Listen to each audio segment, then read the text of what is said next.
Bonjour à tous, merci beaucoup à l'organisation de m'avoir permis de vous présenter mes résultats très préliminaires de mon projet de thèse de science qui se charge d'étudier le méthylome chez les patients porteurs de malformations sporadiques des membres. Donc un petit rappel rapide, les malformations des membres, ça représente environ une naissance sur 500. Il existe de nombreuses causes qui ont été mises en évidence, notamment environnementales, vasculaires, bridamniotiques ou encore des causes tératogènes. Et il existe aussi des causes génétiques. Donc lorsque l'on réalise chez ces patients un séquençage haut débit d'un panel de gènes impliqués dans les malformations des membres, on observe dans les formes isolées à peu près 26% de diagnostic moléculaire et pour les formes syndromiques 43%, ce qui laisse donc encore 60% de patients sans diagnostic moléculaire identifié. Donc parmi ces causes génétiques, on a de nombreux gènes qui sont connus dans les syndromes que l'on connaît déjà avec des troubles du neurodéveloppement ou d'autres malformations. Et il existe également des formes isolées qui représentent une majorité des cas et pour lesquelles plusieurs anomalies de la régulation génique ont été mises en évidence, avec notamment des variations de séquence des Hanser, du nombre de copies des Hanser ou des effets de position. C'est pourquoi nous nous sommes intéressés à la méthylation chez ces patients. Donc la méthylation, bon, c'était une diapo récapitulative, je pense que tout le monde connaît maintenant. La méthylation, quand j'en parle, c'est la méthylation d'une cytosine au niveau de l'ADN. Tout d'abord, il y a eu des études qui ont pu mettre en évidence des anomalies de la méthylation dans d'autres malformations congénitales, soit en étudiant le tissu d'intérêt, notamment ici cet article qui a étudié le promoteur de GDF5 dans la dysplasie congénitale de la hanche et qui a démontré une hyperméthylation de son promoteur. Et ensuite, bon, il y a d'autres anomalies, comme par exemple ici dans les malformations cardiaques congénitales, où ils ont mis pareil, en évidence des hyperméthylations de promoteurs. Et ce qui est intéressant aussi pour nous, c'est qu'il y a également des études au niveau sanguin, donc qui n'étaient pas le tissu d'intérêt d'origine, pour les fentes labio-palatines ou encore le gastroschisis. Donc notre hypothèse initiale, c'était que les malformations sporadiques des membres seraient peut-être dues à une anomalie de la méthylation, ou plus particulièrement une épimétation qui dérégulerait l'expression d'un ou de quelques gènes. L'objectif était donc d'identifier ces régions différentiellement méthylées qui pourraient être candidates dans les malformations sporadiques des membres. Pour cela, nous avons constitué une première cohorte de patients porteurs de malformations sporadiques des membres, à savoir les amélies ou le syndrome fémur-fibula-ulna, ce qui représentait une vingtaine de patients. Pour des raisons pratiques et éthiques, nous avons utilisé le matériel qui était disponible au laboratoire, ce qui nous a donné une grande hétérogénéité des tissus, ce qui était une complexité dans l'analyse prévue d'avance. C'est pourquoi nous avons décidé d'apparier chaque patient avec un témoin en fonction de l'âge, le sexe et le tissu. C'est donc 40 échantillons qui sont partis en analyse que nous avons externalisés à Integragen. Et ces échantillons ont eu un Reduced Representation Bisulfite Sequencing. Ça consiste en un séquençage avec une première étape avec des enzymes de restriction qui vont cibler les îlots CPG, suivi ensuite d'une étape de sélection de la longueur des fragments, d'un traitement bisulfite et d'un séquençage classique. Nous avons également fait appel ensuite à leur service GECO pour quelques analyses bioinformatiques préliminaires. Et donc de ces résultats, nous avons eu dans notre première analyse, nous avons pu mettre en évidence un regroupement de profils de méthylation selon le type de tissu. Bon, ce résultat était assez attendu. Donc là, on voit regroupement au niveau sanguin dans les analyses à composantes principales. Ici, le liquide amniotique et ici, le poumon, par exemple. Et même au sein du tissu sanguin, pour lequel nous avions seulement 10 échantillons, on a quand même pu mettre en évidence un regroupement selon l'âge avec les plus jeunes qui étaient différents des plus âgés. Ces données étaient déjà connues, car déjà décrites dans la littérature, etc., mais ça permettait de nous valider aussi nos données. Malheureusement, à ce stade-là, on n'a pas pu mettre en évidence des petites signatures pour nos patients. Donc on a continué nos analyses par des analyses tissu par tissu.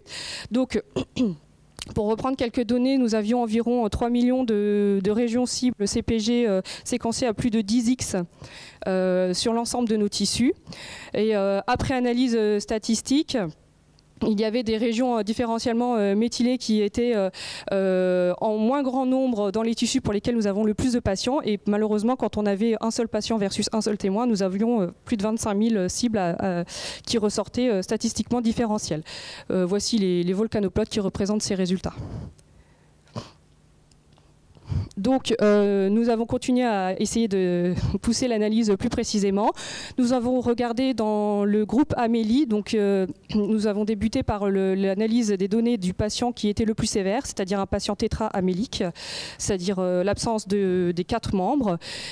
Pour ce patient-là, nous avions à disposition un sang de cordon, donc c'était un patient, et dans le groupe témoin, nous n'avions qu'un seul sang de cordon également. Nous avons supprimé les régions qui étaient trop peu couvertes. Nous nous sommes limités à 8x pour ne pas être trop stringent non plus.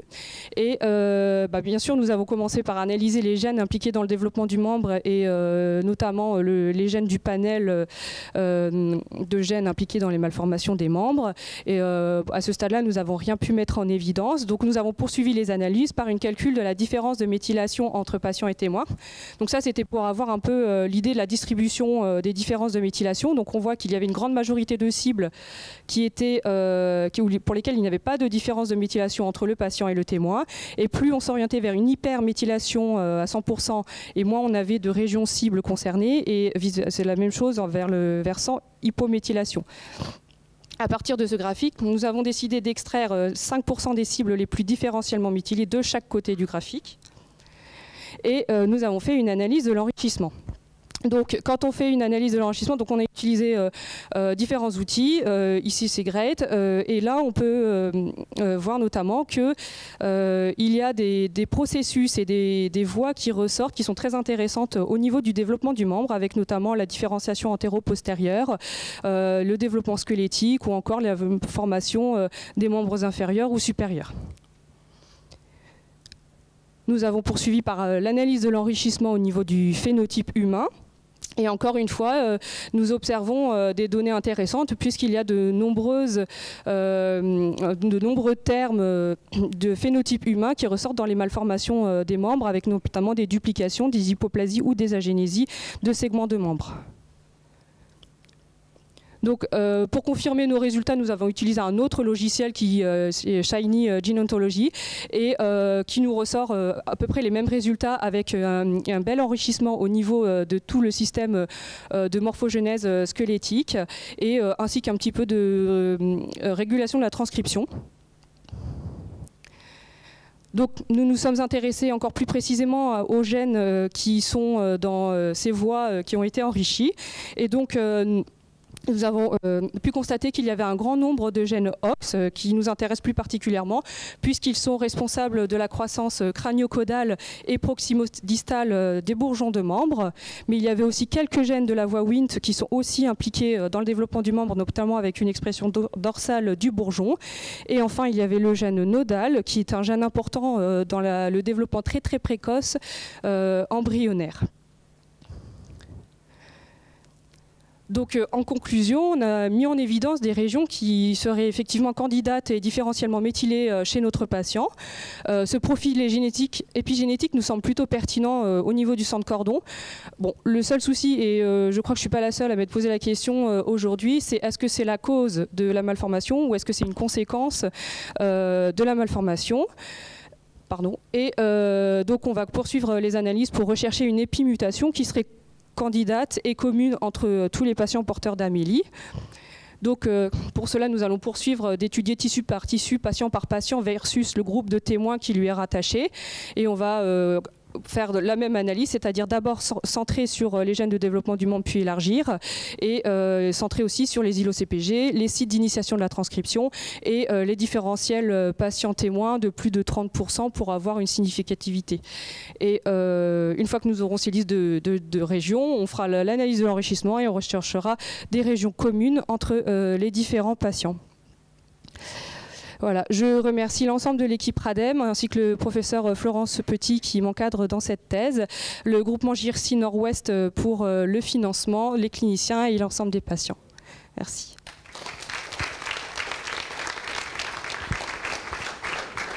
Merci Perrine, et puis bravo, parce que c'est pas évident en partant d'un cas, voilà, comparer à un autre et d'en sortir quelque chose. Est-ce que ça pourrait avoir un intérêt pour avoir une partie de réponse plutôt que d'aller tester d'autres patients, de comparer aussi des sangs de cordon de deux témoins et de voir s'il n'y a pas du différentiel aussi au niveau de ces gènes qui pourraient être des artefacts. De prendre d'autres témoins, voilà. sang de cordon.